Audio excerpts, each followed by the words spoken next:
ओम शांति। संगम युग पर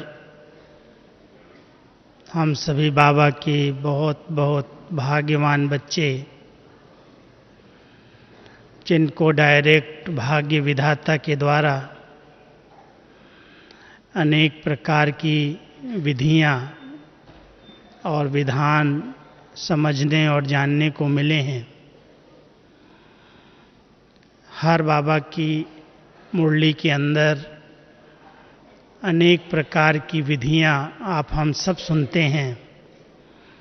रोज ही बाबा ये कहते हैं, हमारा ये ज्ञान रिद्धि सिद्धि वाला नहीं है, चमत्कार नहीं है, लेकिन कोई भी सिद्धि के लिए कुछ न कुछ विधियों को अपनाना जरूरी है। अगर कोई भी बात में सिद्धि अर्थात सफलता नहीं मिल रही है तो उसके कारण को समझना जरूर कोई न कोई विधि यथार्थ नहीं है, इसलिए सिद्धि नहीं मिल रही है। क्योंकि हर एक बाबा के बच्चे को जन्मते ही एक वरदान मिला है। हर ब्राह्मण आत्मा जिसका सफलता जन्म सिद्ध अधिकार है। इस ब्राह्मण जीवन की डिक्शनरी के अंदर असंभव शब्द ही नहीं है।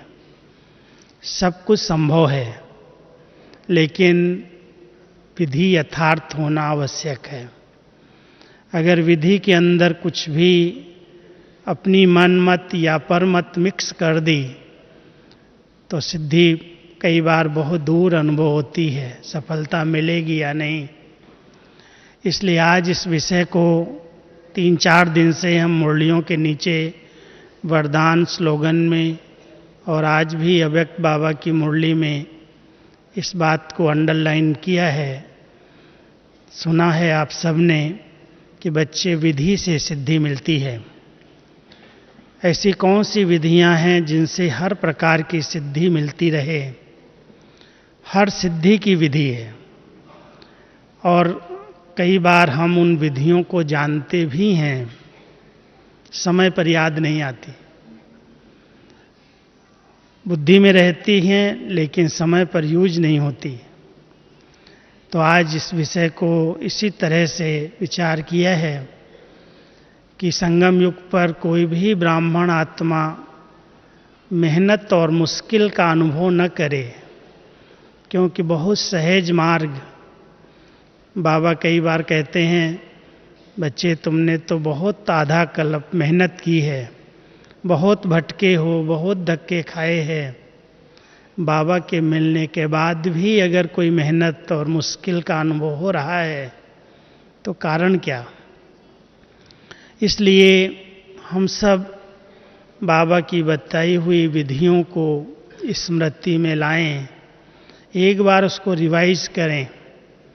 वैसे तो जब भी कोई मुरली चलती है तो वरदान में, स्लोगन में विशेष करके आप देखेंगे कि बाबा ऐसे ही तथास्तु कह करके वरदान नहीं देता।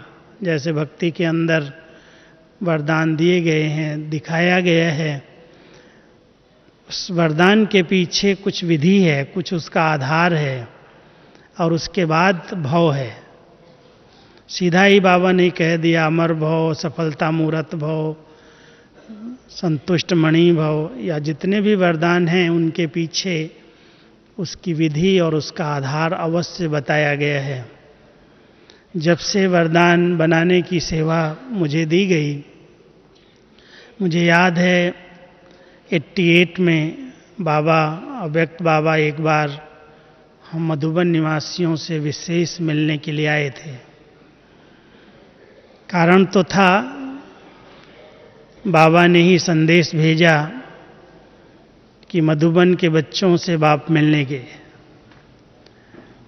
तो मुझे याद है 20 मार्च 88 को बाबा की पधरावनी ओम शांति भवन में हुई और उस समय हम मधुबन निवासी केवल 200 थे। उस समय ज्ञान सरोवर, शांतिवन, हॉस्पिटल कुछ भी विस्तार नहीं था। तो बाबा ने मधुबन निवासियों को आमंत्रित किया। उसमें हम 120 भाई थे और 60-70 बहनें थीं। तो जब बाबा ओम शांति भवन में आए और शाम को 6:30-7 बजे बाबा की पधरावनी हुई, उसके बाद हम सबके नंबर लगे। दादी जी ने कहा अभी आप सब दिल भर करके बाबा से मिल लो। तो रात को जब मिलना शुरू हुआ तो सवेरे 7 बजे 12 घंटे के बाद मैं बाबा से मिलने गया लास्ट में, क्योंकि मेरी सेवा थी, जो बाबा बोलते थे मैं लिखता था। और उस पूरी रात में बाबा केवल 120 भाइयों से ही मिला, बहनें रह गई। बाबा ने कहा बहनों से बाद में मिलेंगे, लेकिन अभी तक बाबा का वो बाद वाली बात अभी तक पूरी नहीं हुई।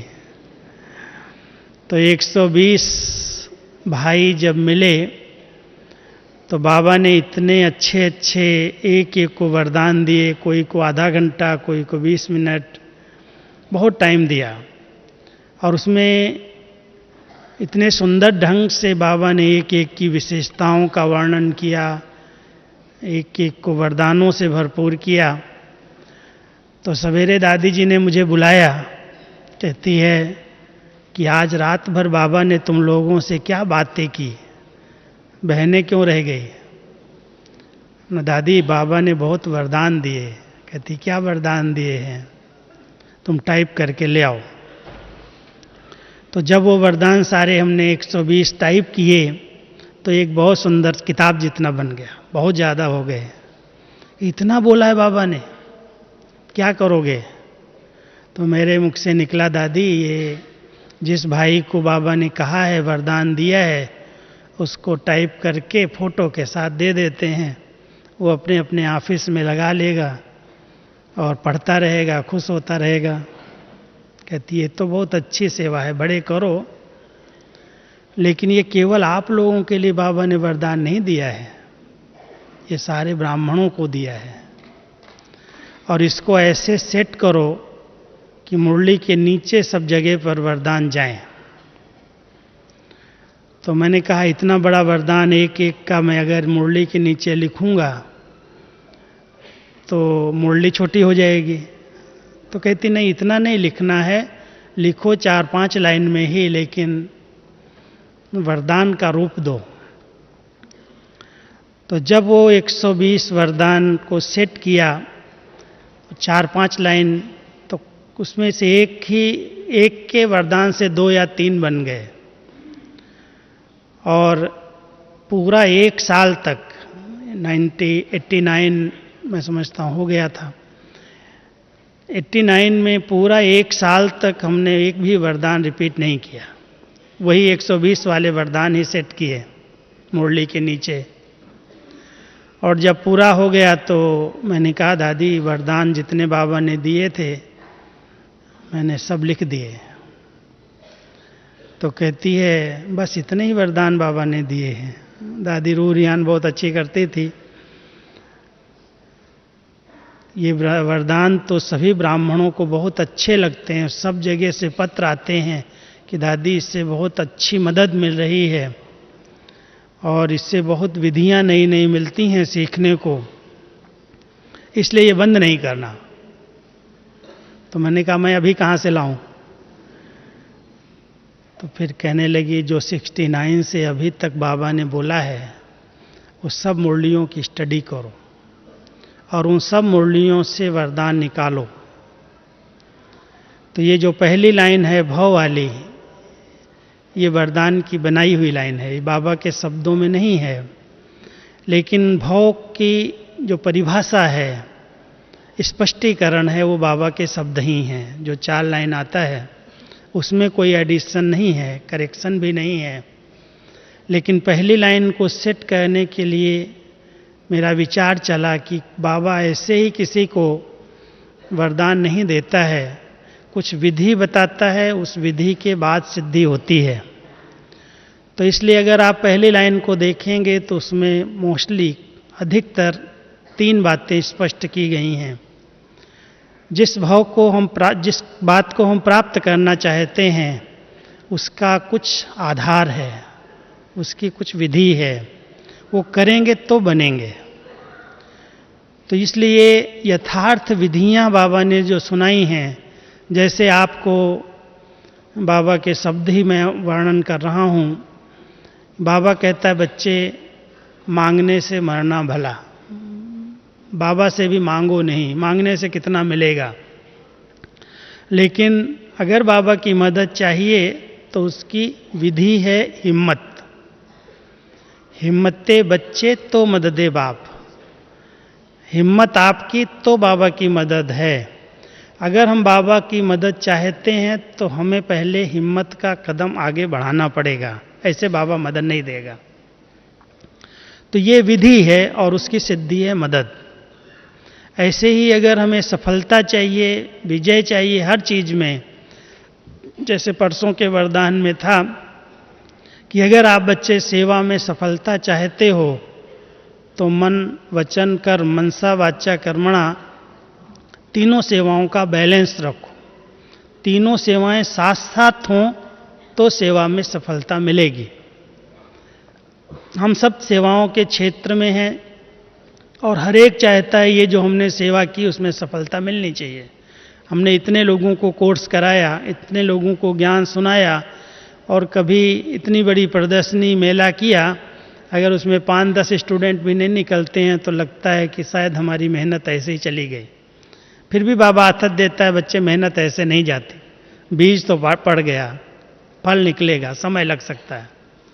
लेकिन विधि यथार्थ क्या है, उसकी विधि बाबा ने उसमें बहुत सुंदर सुनाई कि मनसा को पावरफुल बनाओ। जितनी मनसा पावरफुल है, मनसा से उसको सकाश देने की सेवा करो। जिस आत्मा को कोर्स करा रहे हो उसके प्रति बहुत अंदर की शुभ भावनाएं, शुभ चिंतन, बाबा का बच्चा बने। वाणी नॉलेजफुल है, मनसा पावरफुल है और कर्मणा के अंदर, व्यवहार के अंदर लॉफुल स्टेज है। रमणी की स्टेज बाबा ने बोला, लेकिन उसमें बहुत लॉफुल है, बहुत प्यार है। उस दिखाई देता उसको ये अपने हैं, इनका कोई मेरे प्रति स्वार्थ नहीं है, ये निस्वार्थ प्यार है इनका। तो इस प्रकार का अगर एक विधि यथार्थ है मन वचन कर्म की, मनसा वाचा कर्मणा की, तो सेवा की सफलता अवश्य मिलेगी। ये बाबा ने जैसे अंडरलाइन किया है।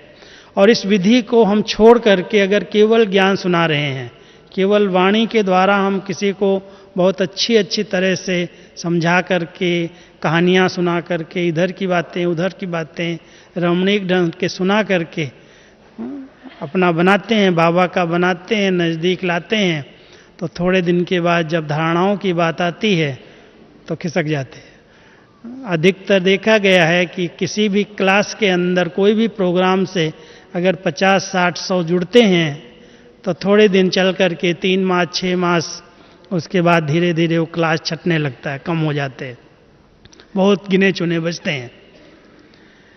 तो उसका मूल कारण यही है कि सेवा करने वाली आत्माओं को ये बहुत अच्छी विधि युक्ति जो बाबा ने बताई है, उस विधि का प्रयोग करना है। अब हम संगठन में रहते हैं और संगठन अगर एक नहीं है, दिखाई देता है कि ये कहते तो अलग हैं लेकिन इनकी कथनी और करनी में, इनके व्यवहारिक जीवन में अंतर है, तो सेवा में सफलता नहीं मिलती। इसलिए बाबा हम बच्चों को कई बार ये विधियां बताते हैं, जहां भी आप रहते हो, संगठन के बीच में रहते हो, संगठन को एकता के सूत्र में बांध करके चलना, संगठन में सबको मिला करके चलना, संगठन का किला मजबूत हो जाए, उसकी विधि है। और वो विधि अगर यथार्थ रीति से प्रयोग की जा रही है तो संगठन की दीवार में कहीं भी क्रैक नहीं आएगी। क्या विधि है? उसकी विधि है कि जो आत्माएं संगठन के बीच में रह रही हैं उनके अंदर विशेषताएं हैं, कोई न कोई विशेषता है। और अगर उस विशेषता को देख करके, विशेषता को ग्रहण करके हम चलते हैं, और साथ साथ जैसे हमारी दादियों ने एक बहुत अच्छी विधि से हम सबको बांध करके रखा, और वो थी उनका विश्वास, उनका फेथ। यूनिटी का आधार फेथ और लव है। जितना विश्वास है, जितना आत्मिक प्यार है, उतना संगठन एकमत रह सकता है, लेकिन गुण ग्रहण करने की शक्ति चाहिए। अगर हम हमेशा अपने साथियों के कमियों को देखते रहेंगे या उनकी कमियों का इधर उधर विस्तार करेंगे, वर्णन कर देंगे, तो संगठन टूटेगा। एक न एक दिन वो किनारा करके आपसे चला जाएगा। तो विधियां अगर यथार्थ हैं तो सिद्धि अवश्य मिलेगी। अगर हम संतुष्ट रहना चाहते हैं, संतुष्ट करना चाहते हैं, तो उसकी भी बाबा ने बहुत सुंदर सुंदर विधियां बताई हैं। संतुष्टता वरदान है, लेकिन संतुष्टता के वरदान की विधि है कि अगर बच्चे संतुष्ट रहना है तो अपने आप को बहुत भरपूर करो, हर प्राप्ति से भरपूर करो। कोई भी अप्राप्ति इस ब्राह्मण जीवन में अनुभव होगी तो संतुष्टता का अनुभव नहीं कर पाएंगे। इसलिए ज्ञान से, गुणों से, शक्तियों से, सूक्ष्म खजानों से, अविनाशी खजानों से अगर आत्मा भरपूर है, उसका चिंतन है, उसका मनन है, तो असंतुष्टता नहीं आ सकती है, सदा संतुष्ट रहेंगे। और अगर परिवार में सबको संतुष्ट करना है तो उसकी एक ही छोटी सी विधि, एक मंत्र बाबा ने दिया, बच्चे रिगार्ड देने का रिकॉर्ड अच्छा रखो। अगर संतुष्ट करना है, संतुष्टता का सर्टिफिकेट परिवार से लेना है, तो छोटा है या बड़ा, हर एक को रिगार्ड दो। रिगार्ड दोगे, कई लोग चाहते हैं, कोई थोड़े पुराने हो जाते हैं, अनुभवी होते हैं, सेवाधारी होते हैं, तो समझते हैं सब कम से कम रिगार्ड से, प्यार से बात तो करें, ओम शांति तो करें। लेकिन बाबा उसकी विधि कई बार बता चुका है कि रिगार्ड अथवा रिस्पेक्ट मांगने से नहीं मिलता। आप देना सीख जाओ, पहले दो। आप दोगे, आप ओम शांति सामने से करोगे तो दूसरे को झुकना ही पड़ेगा। तो युक्तियां बाबा ने, विधियां हम सबको सब प्रकार की सुनाई हैं। अगर एक लिस्ट निकालो तो मैं समझता हूँ एक बहुत बड़ी माला बन जाएगी। ये विधियां हैं, ये सिद्धियां हैं, इससे ये मिलेगा, इससे ये मिलेगा, इससे ये मिलेगा। तो मैं आज जब सोच रहा था, हमने कहा इतनी विधियां बाबा ने बताई।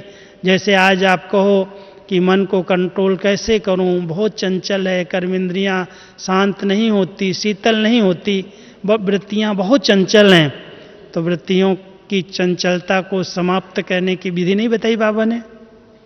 क्या विधि बताई? बच्चे व्रत ले लो, वृत्तियां चेंज हो जाएंगी, वृत्तियां आपके कंट्रोल में आ जाएंगी। हम व्रत नहीं ले रहे हैं। कोई भी व्रत माना दृढ़ता का संकल्प। कोई व्रत लिया जाता ना, जैसे आज उपवास करते हैं, व्रत लेते हैं, आज हम निर्जल रहेंगे, भोजन नहीं करेंगे, तो उसके पीछे संकल्प को भी नहीं आने देते, समझते संकल्प भी आएगा तो पाप हो जाएगा। ऐसे ही अगर हम ऐसा कोई व्रत लेते हैं कि बाबा आप ही मेरे संसार हो, एक बाबा दूसरा न कोई, हम आपके सिवाय और कोई से भी प्यार नहीं करते, हमारे आप हो, तो एक बाबा का संकल्प व्रत के अंदर आ गया तो वृत्तियों की चंचलता अपने आप समाप्त हो जाएगी। तो कर्मेंद्रियों की बात जो अभी सुना रहा था, क्योंकि कहीं न कहीं मन और कर्मेंद्रियों की दोस्ती इतनी है कि मन के अंदर कोई भी संकल्प उठते हैं तो कर्मेंद्रियां उसको तुरंत एक्ट में आती हैं, साथ देती हैं। इसलिए कर्मेंद्रिय जीत बनने के लिए बाबा ने हम सबको स्वराज्य स्थिति का आसन दिया है। जितना आत्मा स्वराज्य अधिकारी बन करके रहती है, परहेज से चलती है, उतना कर्मेंद्रियां उसकी कंट्रोल में आ जाती हैं, कहना मानने लगती हैं। तो हम सब जानते हैं कि बाबा ने ऐसी अनेक विधियां अनेक प्रकार से सुनाई हैं। बाबा को राजी करने की विधि क्या है? बाबा को राजी करना है अगर, तो बाबा कहता है सच्चे दिल पर साहेब राजी। सच्चाई बाबा को बहुत पसंद आती है। अगर हमारी दिल अंदर बाहर साफ है, सच्ची है, जो हूँ जैसा हूँ, तो बाबा सहज राजी हो जाता है। तो ये विधि है। अब वरदानों से अपने आप को भरपूर करने की विधि क्या है? वरदान बाबा हम इतना हमें दे रहा है, हम रोज़ नोट करते हैं, लिखते हैं, अपनी डायरियां भर रहे हैं, लेकिन हमारे जीवन में वो वरदान उतर आए, उसकी विधि क्या है? बाबा कहता है वरदान में दान शब्द आता है, दान करो तो वरदान आपके जीवन में आ जाएगा। जैसे कोई चीज़ किसी को दी जाती है तो उसका रिटर्न प्राप्त होता है, कुछ न कुछ तो ज़रूर मिलता है। ऐसे ही जो कुछ है, मनसा अगर हमारी शक्तिशाली है, मन हमारा अपने कंट्रोल में है, तो मन से अगर शक्तियों का दान देते हैं तो मनसा हमारी इतनी शुद्ध, इतनी कंट्रोल में आ जाती, जो संकल्प करो उसे धोने लगता है। लेकिन शक्तियों का दान दिया है तो दूसरों को मदद की है, सकाश दी है, शुभ भावना रखी है, तो ये मन कहना मानता है और कंट्रोल में होने के कारण वो सिद्ध होने लगता है। ऐसे ही वाणी के द्वारा अगर हमने लोगों को ज्ञान दान दिया है तो बुद्धि एकदम ज्ञानवान बन जाती है, ज्ञान स्वरूप स्थिति सहज बन जाती है। कर्मणा से अगर हमने गुणों का दान दिया है तो गुण हमारे जीवन में अपने आप उतरने लगते हैं। तो ये सब बाबा ने हमें विधियां बताई हैं। और बाबा हम बच्चों को कहता है, बच्चे कोई भी चीज़, जिस चीज़ का वरदान बाबा से चाहिए वो पहले दूसरों को देना सीखो, दान करो, और दान करते करते आप वरदानी मूर्त बन जाएंगे। अगर मान लो हमारी कोई इच्छाएं रह जाती हैं, कोई न कोई इच्छाएं अगर हैं, तो हर इच्छा किसकी पूरी होती है? मन इच्छित फल किसको प्राप्त होता? हम लोगों का एक अनुभव है, मधुबन में संगम पर रहते हुए अनुभव कर रहा हूं कि कोई मन में ऐसी इच्छाएं नहीं रहती जिनकी पूर्ति न हुई हो। संकल्प उठता, पूरी हो जाती। उसके पीछे राज क्या होगा? विधि होगी ना, ऐसे थोड़ी होगा। तो उसकी विधि है कि यज्ञ पिता ने जो यज्ञ रचा है, आप सब सुनो ध्यान से, यज्ञ पिता ने जो यज्ञ रचा है, अगर इस यज्ञ के अंदर आप थोड़ा सा भी सच्चे दिल से सहयोगी बन जाओ, तन से बनो, मन से बनो, धन से बनो, जो शक्ति है, जिसके पास जो है, कहने से नहीं करो। कहने से करोगे तो बाबा प्रसन्न नहीं होगा। लेकिन दिल से अगर बाबा के कार्य को आपने आगे स्वीकार करके, ये मेरा है, ये मेरा यज्ञ है, मेरा बाबा है, तो बाबा के यज्ञ की कोई ने दिल से प्यार से सेवा कर ली तो उसको मन इच्छित फल मिल जाता है। क्योंकि यज्ञ पिता, यज्ञ माता उसके ऊपर प्रसन्न हो जाते कि बहुत अच्छा बच्चा है। भले कोई कमी भी हो, कमजोरी भी हो, लेकिन उस कमी कमजोरी को नहीं देखता है, लेकिन उसने दिल से बाबा कहा और बाबा के यज्ञ में अपनी हड्डी लगाई, सेवा की, तन से की, मन से की, धन से की, मनसा की, वाचा की, कर्मणा की, जिस प्रकार से भी की। लेकिन अगर थोड़ा सा भी किया तो बाबा उसके ऊपर प्रसन्न हो जाता। वैसे भी कहते हैं आशुतोष भोलानाथ, बाबा को कहते हैं भोलानाथ है, बहुत जल्दी प्रसन्न होने वाला है। कहते हैं भक्ति के अंदर कि शिव बाबा कैसे प्रसन्न होता था, जब गज को, हाथी को ग्राह ने, मगरमच्छ ने पकड़ लिया पानी के अंदर, जब उसके पाँव को पकड़ लिया तो बेचारा हाथी छूट नहीं पा रहा था। तो उसने अपनी सूंड में जो पानी भरा था और वो पानी ऐसे ऊपर करके और ऐसे छोड़ने लगा। कहते आशुतोष भगवान प्रसन्न हो गए कि देखो आज जल चढ़ा रहा है हाथी भी, और भाग करके आए और उसको उससे मुक्त करा दिया। तो कितनी जल्दी प्रसन्न हो जाता है, भोलानाथ है। तो बाबा को प्रसन्न करके किसी भी तरह से बाबा के यज्ञ की प्यार से, दिल से स्वीकार करके सेवा कर ली, बाबा प्रसन्न हो जाएगा। हमारी हर मनोकामनाएं, जो इच्छा हो सब पूरी हो जाती, जो संकल्प करो पूरा हो जाता। इसलिए मांगना नहीं, कोई भी चीज़ मांगने से कितनी मिलेगी, बाबा से मांगने की जरूरत नहीं है। सब सिद्धियां ब्राह्मण जीवन में हमारा अधिकार हैं, लेकिन उन सिद्धियों को प्राप्त करने की विधि में जरा भी ऊंचाई नहीं। जैसी विधि बाबा ने बताई है उसको यथार्थ रीति से श्रीमत में, कई बार क्या होता है हम पालन करना चाहते हैं, लेकिन हमारे साथ जो साथी हैं कहते हैं ऐसा थोड़ी होता है, संग का रंग लगा देते। संग के रंग की जरूर परहेज करना। अगर ऐसे कमजोर का साथ किया, संशय बुद्धि वाली आत्मा का साथ लिया, तो वो अपने संशय का, अपनी कमजोरी का कुछ न कुछ रंग लगाएगा और बुद्धि को भ्रमित कर देगा। इसलिए श्रीमत में मनमत और परमत जरा भी मिक्स न हो। जिस प्रकार से बाबा ने हमें श्रीमत दी है, श्रेष्ठ मत दी है, उस मत के प्रमाण अगर हमारे कर्म और कदम हैं तो सिद्धि न हो ऐसा हो ही नहीं सकता। भगवान के बच्चों को सफलता नहीं मिलेगी तो किसको मिलेगी?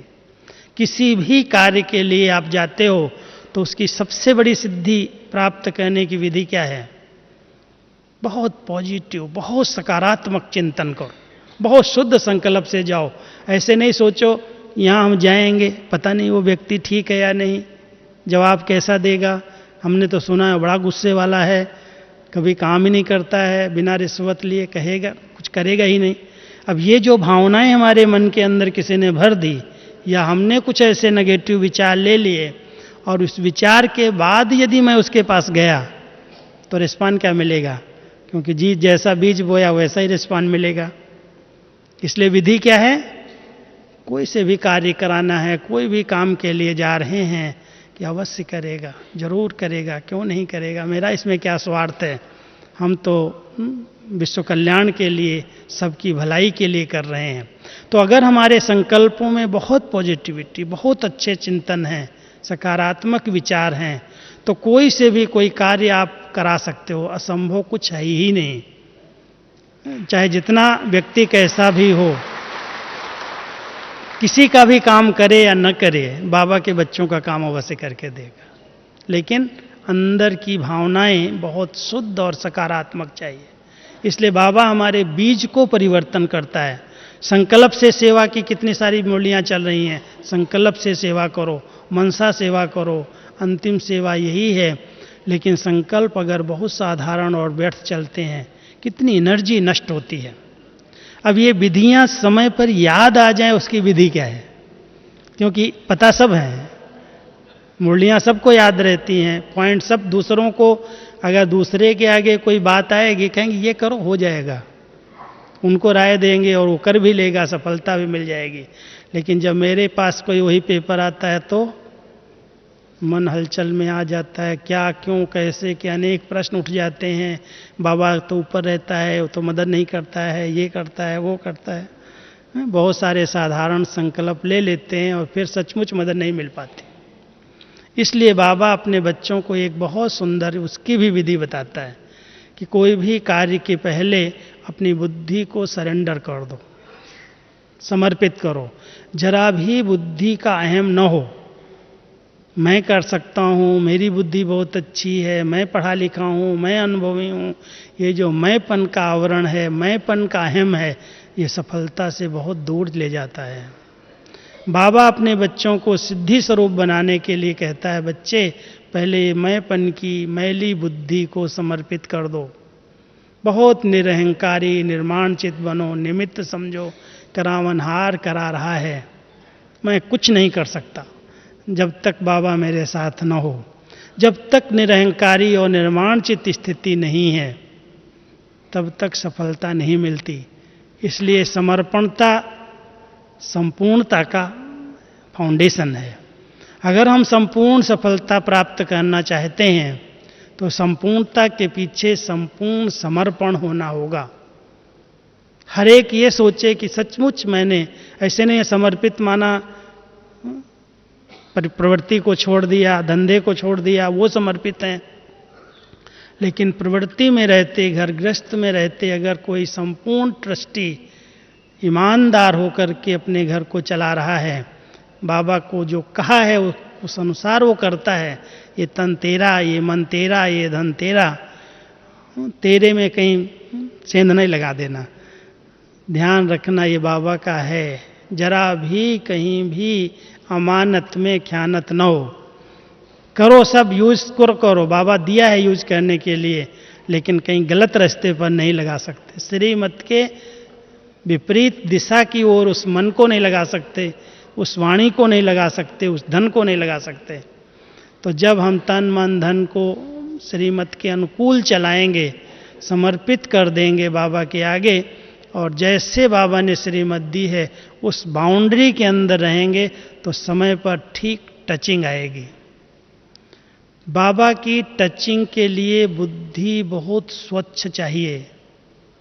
अगर मिक्स बुद्धि है, इधर उधर की बातों को सुन करके प्रभावित हुई है बुद्धि, तो बाबा की टचिंग आएगी, बच्चे ऐसे करो। कई बार बाबा हंसी में कहता है कि मैं तो बच्चों को हलो हलो करता हूं, लेकिन बच्चे ही अपना रिसीवर उतार के रख दे तो मैं क्या करूं। बाबा न मदद करे ऐसा नहीं हो सकता है, लेकिन बच्चे ने अपनी स्विच को ऑफ कर दिया है, साइलेंस में कर दिया है, आवाज नहीं सुन पा रहा है, तो बाबा क्या करे। इसलिए ध्यान रखना है इस बुद्धि पर कोई भी आत्मा का, चाहे वो जितनी महान हो, चाहे जितनी अच्छी हो, उसका प्रभाव न पड़े, चाहे वो गलत भी हो। क्योंकि दो ही चीजें हैं जो आत्मा को प्रभावित करती हैं, एक किसी की अच्छाई प्रभावित करती है और कोई की बुराई है, कोई नेगेटिव है, बहुत कुछ उल्टा सीधा मेरे लिए कर रहा है, तो उसका भी प्रभाव पड़ जाता है, उससे भी हिसाब किताब शुरू हो जाते हैं, कुछ न कुछ उसके लिए चिंतन चलना शुरू हो जाता। उल्टा चिंतन भी हिसाब बनाता है, और अगर अच्छाई की तरफ प्रभावित हो गए तो उसकी भी याद बनी रहती है, बार बार वही बुद्धि में घूमता है। तो अच्छाई अथवा बुराई के ऊपर प्रभावित होने वाली बुद्धि समय पर ठीक निर्णय नहीं कर पाती। इसलिए संपूर्ण प्रभावित एक बाबा के ऊपर है।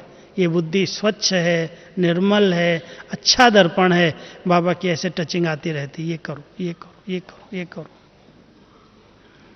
बहुत अच्छी तरह से इस बात पर आप सब विचार करना कि जो बाबा का कार्य इतने विस्तार को प्राप्त हो रहे हैं, जरूर कुछ आत्माएं ऐसी हैं जो अपनी बुद्धि को बहुत सरेंडर करके, स्वच्छ और साफ करके, बाबा की टचिंग को कैच करके प्रैक्टिकल कर रही हैं। हम सभी भी ऐसे बाबा को प्रत्यक्ष कर सकते हैं। अब इस बुद्धि को जरा भी इधर उधर इंगेज नहीं करो। समय है ऐसा, अचानक कई प्रकार की परिस्थितियां आ रही हैं, आएंगी, फट से टचिंग आए, ये करो, ये न करो, ये राइट है, ये रॉन्ग है। इसके लिए बुद्धि पर कोई भी इधर उधर की बातों का प्रभाव नहीं चाहिए। और तीसरी बात है, स्वच्छता के साथ साथ बुद्धि बहुत लाइट, डबल चाहिए, डबल लाइट। अगर बोझ है, थकी हुई है, बहुत सोचने की आदत है, मान लो थोड़ी सी बात आ गई और हमने सोच सोच करके उसका विस्तार कर दिया, उसको बड़ा कर दिया, चलो सोचा, उससे दिमाग भारी हुआ, और फिर वर्णन कर दिया तो उसके और विचार मिल गए और भारी कर दिया। तो जो थकी हुई बुद्धि है, भारी बुद्धि है, बहुत टेंस में आई हुई है, वो ठीक निर्णय करेगी? उसको टचिंग आएगी बाबा की, ये करो, ये करो, ये करो? नहीं आएगी। इसलिए ध्यान ये रखना है कि बुद्धि को बहुत लाइट रखो, बहुत हल्का बना लो। बाबा बैठा है, कई बार कहता है मैं बैठा हूँ, तुम चिंता मत कर। जवाबदार बाबा है, करण करावनहार बाबा है। जब हम सब ने उसको अपना साथी बनाया है, हमारे से वो अलग है ही नहीं, तो हम उसको इतना साथ में रखें। लेकिन साथ किसके रहेगा? बोझ वाले के साथ नहीं रहेगा, व्यर्थ चिंतन वाले के साथ नहीं रहेगा। मेरी दादी जी बहुत प्यार से, गुलजार दादी कहती हैं, अरे किसी अच्छे वीआईपी को भी बुला करके बिठाते हो तो उसके लिए भी स्थान को साफ करते हो, स्वच्छ करते हो। और दिलाराम को, भगवान को अपने दिल में बिठाने के लिए दिल कितना साफ चाहिए, कितना स्वच्छ चाहिए। अगर किसी की भी कमियां, किसी के भी अवगुण, कोई भी बातें व्यर्थ की, इधर की उधर की, ये करता वो करता, यहाँ ऐसा वहाँ वैसा, बहुत विस्तार है इसका।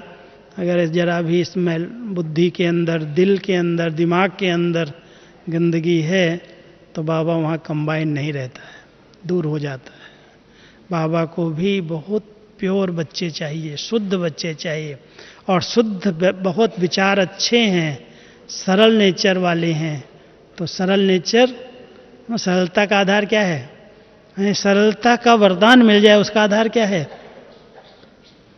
हाँ जी, स्वयं को मोल्ड कर लेना। जहाँ हाँ जी करने की आदत है, स्वयं को मोल्ड करने की आदत है, वहाँ नेचुरल सरलता जन्म से अधिकार हो जाती। और सरल चित्त नेचर है, भोली नहीं, भोलापन नुकसान कर देता। सरलता एक बहुत बड़ा गुण है और भोलापन कहीं माया का गोला लगा देता है। इसलिए बाबा की ऐसी बातें जो हैं ध्यान पर रखनी हैं कि बाबा कहता है जहाँ सरलता है वहाँ सहनशीलता भी है, वहाँ समाने की शक्ति भी है। संगठन में रहना है, सफलता प्राप्त करनी है तो एक स्लोगन याद रखना, जहाँ रहना है वहाँ सहना है, सहन करना पड़ेगा, कुछ न कुछ तो सहन करना ही पड़ेगा, ऐसे नहीं रहेंगे। इसलिए जिस स्थान पर हम अपने आप को सफलता प्राप्त करके रहना चाहते हैं, सफल होना चाहते हैं, वहाँ कोई भी नीचे ऊपर बात हो सहन करो, संभालो। अगर उसको फैला दिया, उसका वर्णन कर दिया तो वहाँ उस स्थान पर टिक नहीं सकेंगे। इसलिए बाबा ने ये सब विधियाँ सुनाई हैं और इन विधियों से आत्मा सर्व गुणों से संपन्न बनती जाए। सर्व गुण इसके आधार से आते जाते हैं, चाहे आप निर्माणता का गुण, निरहंकारिता का गुण, धैर्यता का गुण, उसके पीछे कुछ न कुछ विधि है। वो विधि तभी जब हम अप्लाई कर लेते हैं तो वो अपने आप नेचुरल वो गुण हमारे जीवन में दिखाई देने लगते हैं। अगर कोई कहे मेरे को अंदर बहुत गुस्सा आता है, मैं क्या करूं, मैं बहुत उत्तेजित हो जाता हूं, तो कई बार कहते हैं जब उत्तेजना आती है तो थोड़ा सा बाबा एक टोटका देता है, सुना होगा मुरली के अंदर, कि बच्चे जब गुस्सा आए तो मुंह में मुहलरा डाल लो। सिंधी में एक शब्द है मुहलरा, माना मुंह में कुछ रख लो तो बोलोगे नहीं। एक गुस्सा कर रहा है, दूसरा अगर चुप हो जाएगा तो गुस्से का वातावरण तो नहीं बनेगा, नहीं तो भूत भूत से लड़ जाएगा। एक में गुस्सा आया और आपने उसका जवाब दे दिया, दोनों में टकराव हो जाएगा, दूरियां बढ़ जाएंगी। इसलिए बाबा ने उसकी विधि बताई है कि अगर कोई गुस्सा आपके सामने कर रहा है तो थोड़े समय के लिए चुप हो जाओ, सुन लो, क्या फर्क पड़ता है, छोटे नहीं हो जाओगे। चुप लिया, शांत हो गए, थोड़ी देर के बाद वो ठंडा हो जाएगा। कई बार हमको कोई ऐसे उल्टे सीधे पत्र लिखते हैं बड़ों के लिए, हमारे लिए जोश आता है ये जवाब दे दूं, मान लो उसी समय मैंने वो जवाब दे दिया तो वो बात विरोध में और बढ़ेगी या घटेगी? धीरे धीरे वो बढ़ जाएगी। हमने एक बात कही, उसने दो बातें लिख दिया। इसलिए बाबा कहता चुप हो जाओ, शांत हो जाओ, ठीक हो जाएगा। सिद्ध नहीं करो। अगर अच्छे आप सत्य हो तो सत्यता को कभी सिद्ध नहीं किया जाता है।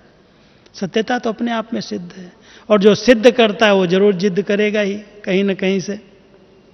इसलिए जो बाबा की ऐसी विधियां हैं, ये भी विधि है कि अगर सत्य हो तो सत्यता माना नम्रता, सत्यता माना झुकना। सत्यता कभी भी ऐसे नहीं मैं सत्य हूं ना इसलिए मुझे तो सहन नहीं होता, जो आता मैं बोल देता हूं, मैं सहन नहीं कर सकता। तो एक बार बाबा ने बड़ी रमणीक मूली चलाई थी, चलो उसने तो झूठ बोला और तुमने उस झूठ को सहन नहीं कर पाया, गुस्सा कर लिया, तो झूठ और गुस्सा दोनों में सबसे बड़ा पाप किसका है? झूठ बोलने वाले का या गुस्सा करने वाले का? इसलिए अगर दोनों ही गलत हो तो दोनों को ही सजा मिलेगी। इसलिए अगर कोई झूठ है तो झूठ को झूठ कह करके उसके ऊपर गुस्सा करना, क्यों झूठ बोलता है मैं देख लूँगा, तो बाबा कहता वहाँ तुम टकराव पैदा कर रहे हो, वहाँ चुप हो जाओ, शांत हो जाओ, ठीक हो जाएगा। शुभ भावना रखो। अगर आप उसको बदलना ही चाहते हो तो विधि है शुभ चिंतक की स्थिति, बहुत शुभ भावना है, ठीक हो जाएगा। तो ऐसी जो बाबा की विधियां हैं, समय प्रमाण अगर हम यूज करते हैं तो बहुत अच्छी सफलताएं हमारे सामने घूमती हैं। ऐसे लगता है कोई कार्य के लिए कोई भी संकल्प उठता हो जाता, कोई भी बोल दो सिद्ध हो जाता, कोई भी कर्म करने चलो ऐसे लगता है सफलता तो हुई पड़ी है। नहीं होगी प्रश्न नहीं है। सदा प्रसन्न चित्त रहने की विधि क्या है? सदा प्रसन्न चित्त रहने की विधि क्या है? प्रश्नों से परे चले जाओ। अगर प्रश्नों में उलझ गए तो प्रसन्नता गायब हो जाएगी। क्यों, क्या, कैसे की अनेक प्रकार की उलझन है, और बाबा कहता है ये तो बहुत बड़ी क्यू है, एक उठेगी दूसरी, एक प्रश्न पूरा होगा दूसरा आ जाएगा, ऐसा क्यों हुआ, ऐसा क्यों हुआ। कई बार कई प्रकार के उल्टे सीधे प्रश्न हम भी उठाते, दूसरे भी उठाते, बहुत सारे पत्र इधर उधर के उल्टे सीधे प्रश्न पूछते रहते। अब प्रश्न पूछने वालों को कहाँ तक संतुष्ट किया जा सकेगा? बाबा इतना समय से पढ़ा रहा है। मैं तो कहता हूँ 33-34 साल साकार में बाबा ने पढ़ाया, 47-48 साल से अव्यक्त रूप से बाबा पढ़ा रहा है। इतनी सारी विधियां, इतनी सारी युक्तियां, इतने सारी श्रीमत बाबा ने दी, और फिर भी कोई बच्चे प्रश्नों में ऐसा क्यों हुआ, ऐसा कैसे हुआ, उलझ रहा है, माना उसने मुरलियों की ठीक स्टडी नहीं की है। अगर मुरली की ठीक स्टडी है, अच्छी तरह से पढ़ाई की है, सिर्फ सुना नहीं है लेकिन उसके गहराई में गया है, तो कोई भी प्रकार का उलझन वाला प्रश्न मन में उठ ही नहीं सकता। जानकारी के लिए पूछना अलग चीज़ है, जानकारी के लिए प्रश्न पूछना एक अच्छा चिंतन है, लेकिन उलझ करके ऐसा क्यों, ऐसा नहीं होना चाहिए, ऐसी ऐसी बातें लोग लिख रहे हैं, लिखते हैं, तो मैं कहता हूँ क्यों उलझते हो, अपने मन को उलझाते हो। बाबा की याद कैसे रहेगी? अगर बाबा की याद रखनी है, अंदर मन में, दिल में निरंतर योगी, सहज योगी बनना है, तो उसका आधार क्या है, उसकी विधि क्या है? सहज योगी की विधि क्या है? सहज 1 सेकंड में बैठे और बाबा के पास चले गए, उसकी विधि मन की प्रसन्नता, मन की खुशी और हल्कापन, ये पंख हैं। अगर बहुत आत्मा हल्की है, खुश रहती है सदा, आप बैठोगे बाबा के याद में, फट से बाबा के पास पहुंच जाओगे। अगर बोझ है, इधर उधर के संकल्प हैं, बहुत प्रश्न हैं, कुछ न कुछ भारीपन है, कुछ हिसाब किताब है, तो बैठे रहो बाबा की याद में, योग लगेगा ही नहीं, मजा आएगा ही नहीं। इसलिए बहुत हल्के और खुशी के संकल्प इमर्ज करो। कहते खुशी दो तो खुशी मिलेगी, दुआएं दो दुआएं मिलेंगी। क्या आज विधि बताई बाबा ने दुआएं लेने की? अरे बच्चे, बैलेंस से चलो, ब्लेसिंग्स मिल जाएंगी। ब्लेसिंग्स चाहते हैं, दुआएं सबकी चाहते हैं, लेकिन हमारा बैलेंस नीचे ऊपर है, तो बैलेंस से ब्लेसिंग मिलती हैं। सब दुआएं देते हैं, हाँ जी करते हैं, श्रीमत पर चलते हैं, बाबा दुआएं देता है। तो बाबा की दुआएं मिलें, परिवार की दुआएं मिलें, हर बात में दुआएं मिलें, उसका आधार है बैलेंस में जीवन।